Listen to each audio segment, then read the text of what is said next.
I'm Dan. This is Frat Props and Gaming. In this video, we're going to continue our custom base series. Now, we've already got the bases made, so in this video, we're going to be molding them and then reproducing them so you can have as many as you need. For this, what we mainly need is the bases you've already made, a container with water and dish soap. Now, it's just a small amount of dish soap, very similar to what if you're washing your hands, and the water, just room temperature, is fine. The other things we're going to need is you're going to need a plastic ruler or two that's come in handy. That's just mainly for leveling the top, giving yourself a good straight edge to work against, and plastic sheet. You can use any sort of plastic sheet at all. What I'm using for this one is one called Corflute. Now, Corflute is the kind of plastic sheet that you see real estate signs and election sort of signs that way. It's very cheap. It gives you a good flat edge to work against. And because it's plastic, you can flex it to help release things when you're done. It comes in great for when you're molding with silicone because the silicone won't stick to it. It gives you a good surface and gives you a good easy release without any preparation. Okay, so for step one for this tutorial, what we're going to do is we're going to take our bases, we're going to lay them out in a pattern on the Corflute sheet. Now with the pattern we're going to lay them out in, it's going to come down to them being close enough together, so we're using very little material, but at the same time far enough apart that when we actually go to mold them, there's going to be a thick enough wall between them that the actual mold won't split or tear. Okay, now the recommended amount that I would say for between each one is going to be approximately 1 centimetre. Slightly more is alright, but if you go too far, you will use more silicone than you intend to. Okay, so you just lay them out. We want to keep this fairly simple. Now you can of course do this as more than one mold if you wish. You can do your larger bases as one mold, your smaller bases as another. We can do it all as one. Alright, now that we've got them roughly laid out how we want them, what we're going to do next is actually stick them down. So we're just going to use a little bit of super glue. Now we're not going to use too much because all we want to do is just put a little bit on each one, just on the back, just to make it not actually slip around on this surface. So just glue one down. Just going to put a little bit on the edge of the base there. Same with this one.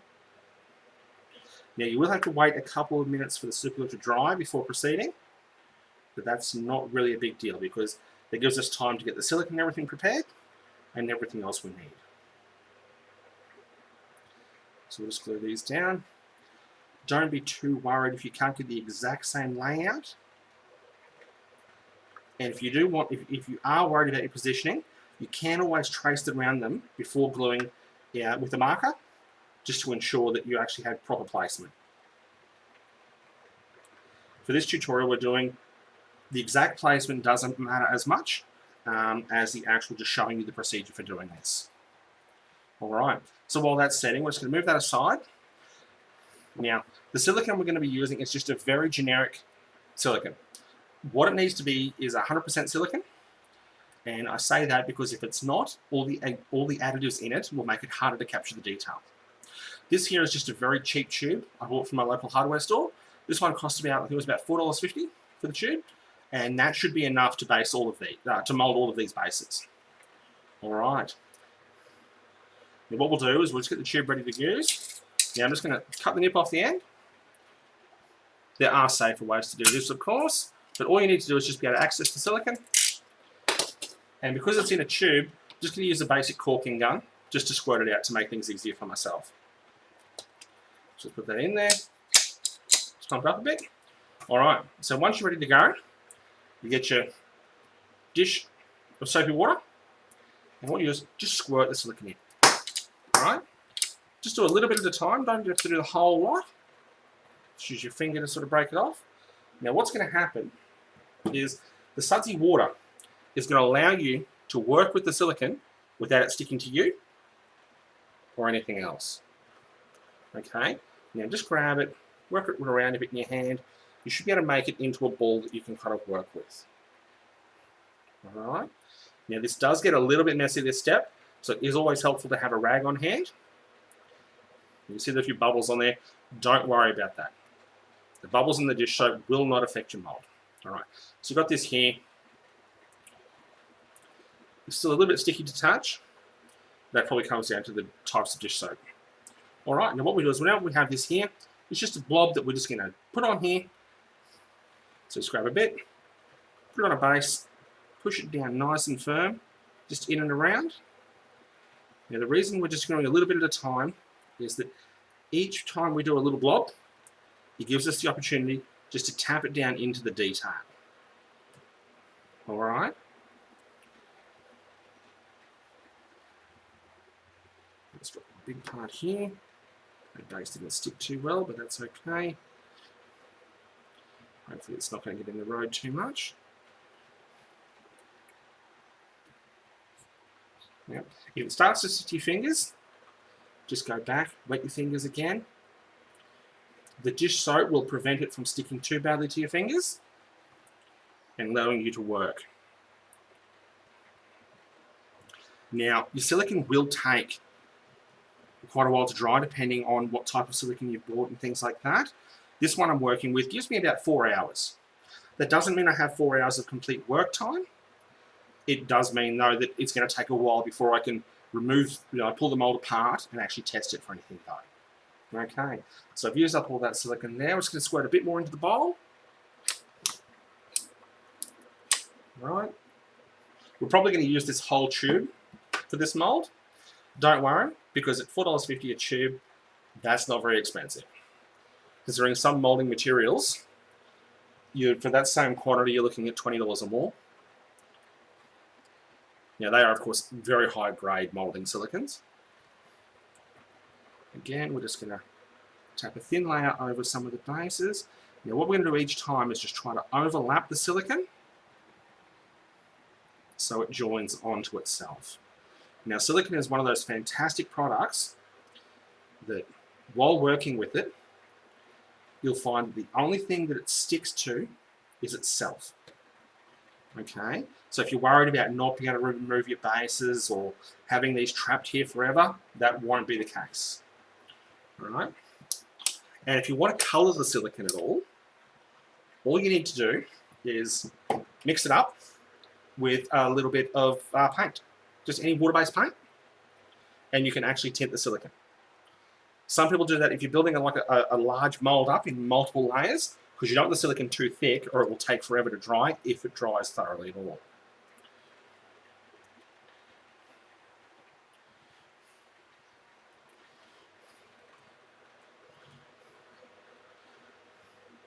And you see, I'm just trying to pat it on there. A little bit needs to get around that edge of that base. Now you see, this is not the neatest job ever, but that's okay, because we still have more silicone we can use. You do get some stuck to your hands, which you can just reapply. Now, if you do this and you find that you haven't left your mold thick enough or anything like that, the fantastic thing with silicone is because it always sticks to itself, is you can just go back and add another layer. All right, I'm just going to use up just the last of the silicone in here.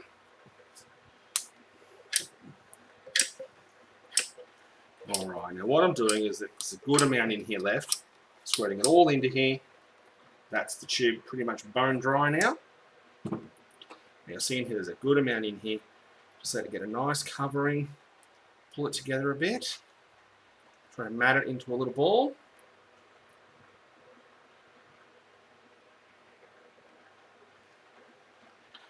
There we go.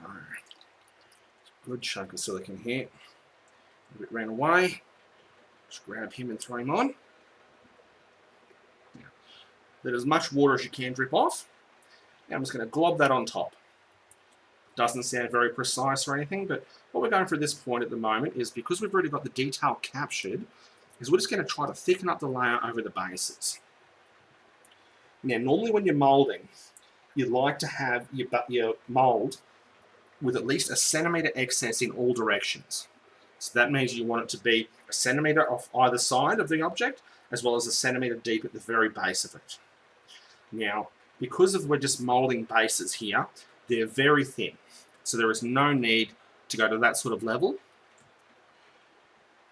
Right? Of course, the deeper you make the silicone, the more rigid the mould will be.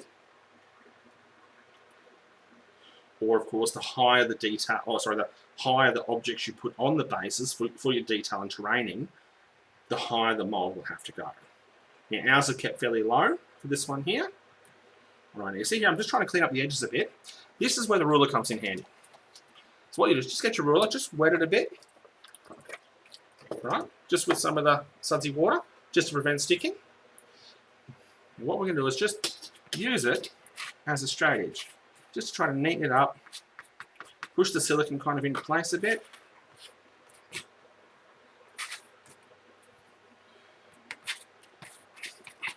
This doesn't matter too much, but the next step does. Now, for the next step, what I'm going to do is just pat it across the top here. And patting it across the top here, and just sort of slight this way here, slight scraping, is going to give us a flat area for when this is dry to sit it on for when we actually pour material into the mold. Alright, so just kind of slide it across there. For those people familiar, it's kind of like troweling cement. But you don't need to level the whole area, just enough of the base that it's got something to sit on.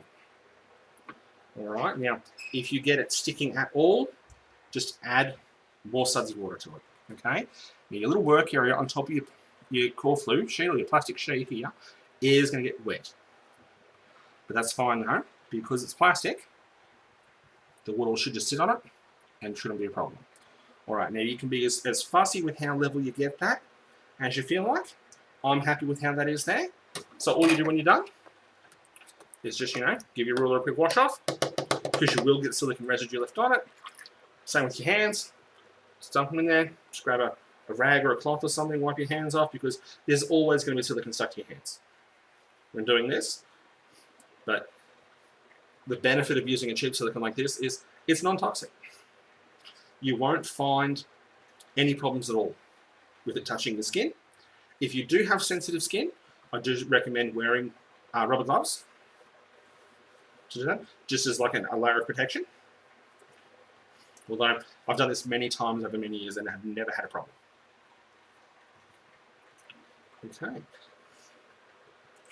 All right, so that's that done now. We're going to come back. Once this is dry, we're going to pull it apart, and what's called demolding. We'll pop the bases out of it, check it for detail, make sure it's captured everything we've wanted to, make sure there's no problems, and then what we'll do is we'll do a test cast, where what we're going to do is mix up just some plaster of Paris and water, pour that into each location here, let it set. We're using plaster because it's very quick to work with. Then we can pop those out, check that I've actually captured all the detail, and if we're happy with that, then we can move on to resin casting. Okay, so we'll see you in the next bit. Alright, so now it's 24 hours later. Our silicone has completely cured. We're going to flip it over, demold the bases gently, and then check to see how everything went. So we'll start. I've already released this from the plastic, so all that means is that I've just pried up the edges, made sure it's not actually stuck in any way. If when you're doing this, you actually find it is stuck and you can't get it to go, just grab your knife and just sort of slice away. Gently slice away at the edge like this, just flatly, just to allow it to lift open a bit more.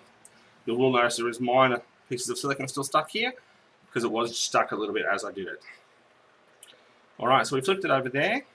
Looks fairly complete. That way, nice flat top to the mold. It's actually captured the detail of the actual plastic sheet. So we should have pretty good hopes that it's actually come out very well for all the actual bases. Good edging around most of them here. A little bit thin here, but that shouldn't be a problem because the base wasn't overly thick towards the edge. So not being very deep, it should be nice and safe. Now, to demold these actual bases, what you should do is just gently sort of pry the silicone away from the edges, just a little bit at a time. And doing it gently and slowly will mean that you shouldn't lose too much of your detail. Each pass you make going around, pry it a little bit harder, and you should actually release a little bit more of it each time. Now, you will see in there as I go, some of the paint has stuck to the silicone. That's not a problem at all. That was intended. That is why we put the paint on the base to start with.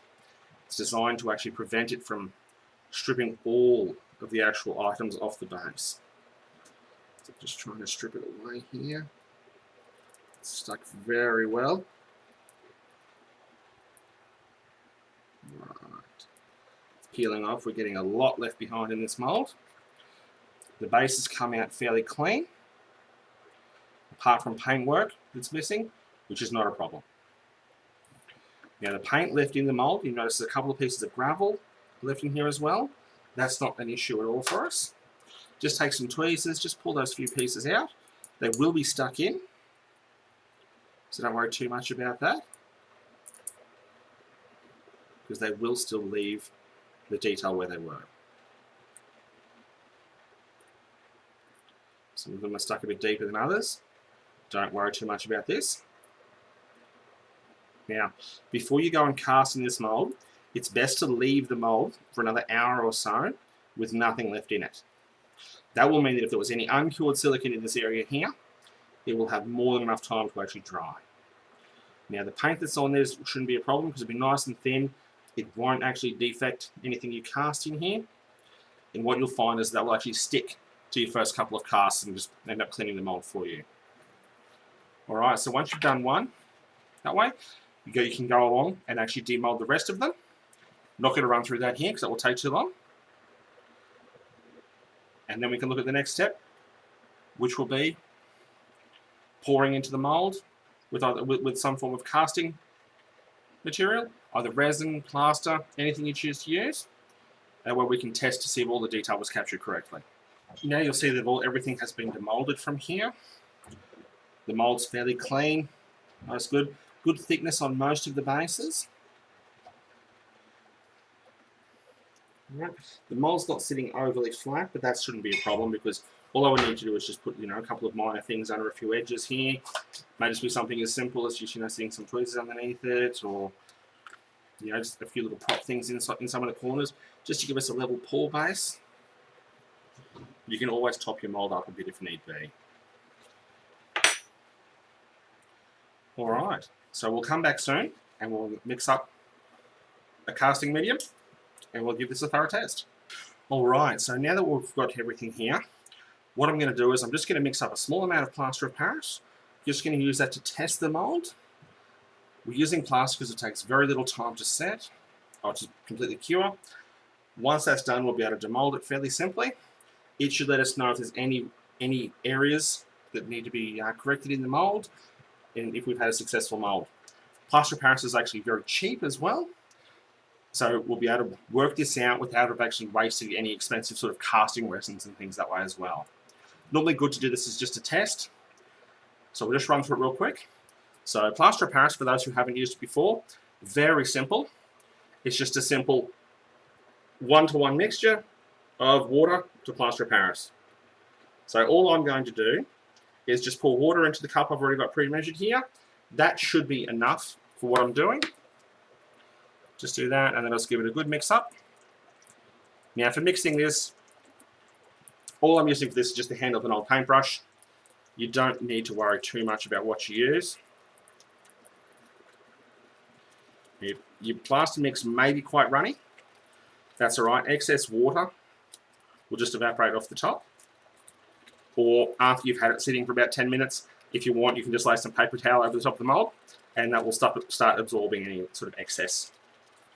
Alright, so this mixture I made here is kind of runny. Probably added a bit more water than I should have, but it will still be more than sufficient for testing this.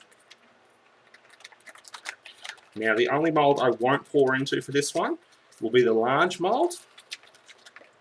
With this one here for the large base, and that's because on our original one the edges are very thin, which will mean that plaster will not be a strong enough medium for demolding. It will end up cracking and breaking. Alright, so I'm going to test all the other ones because all the other ones have a good thick base perimeter to start with, so they'll give us an accurate indication. And if all the rest of them work, we can pretty much assume it's a safe bet that the larger one will as well. Alright, so just make sure it's thoroughly mixed.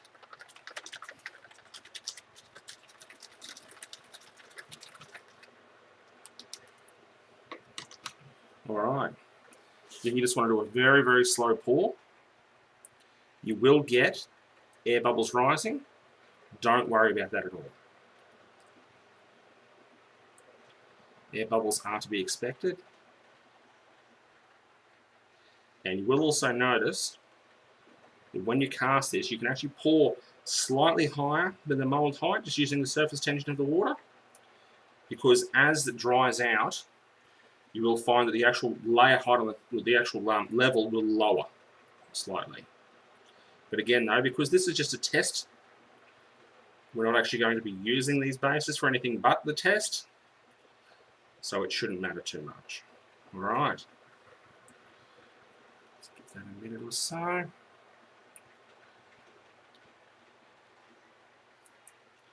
You can really sort of push them with the surface tension if you pour very carefully. All right.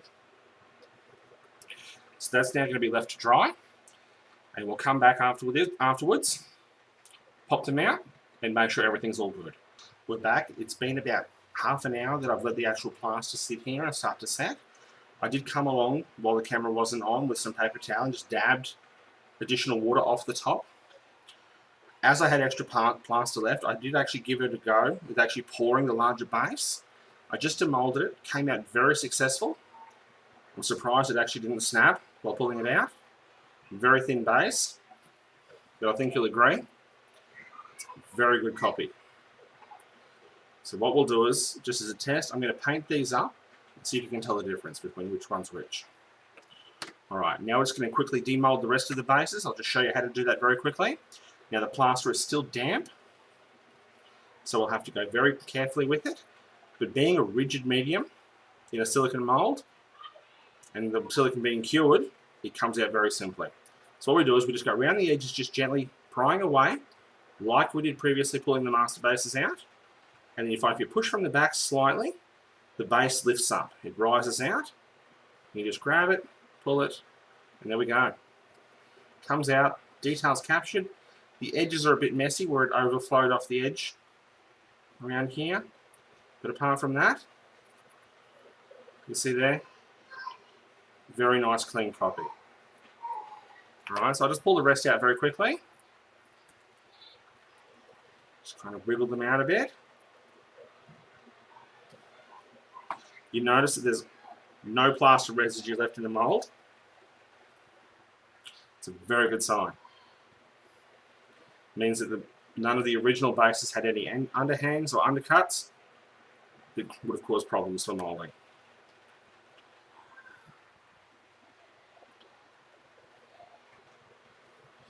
Normally you would let your casting material completely set before you demold it. I'm just very impatient and wanted to test the mold.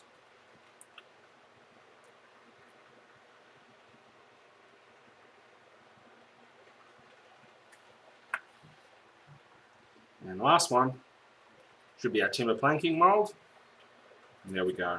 So if we look at this one here, you see the detail of the timber is actually there. So that's come out very well. In close inspection, you do see some of the wood grain in there. So that's come through. It's a great success. Alright, we'll just move the mold to the side. If we just pair the bases up for a quick comparison, try to orientate them all the same way.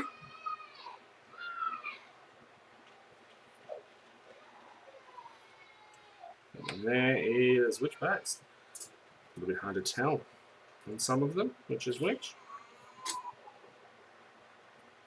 Alright, that's that base there.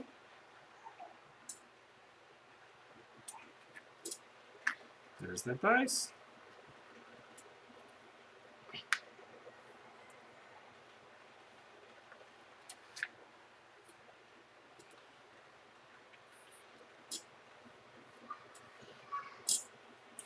There. Very successful casting.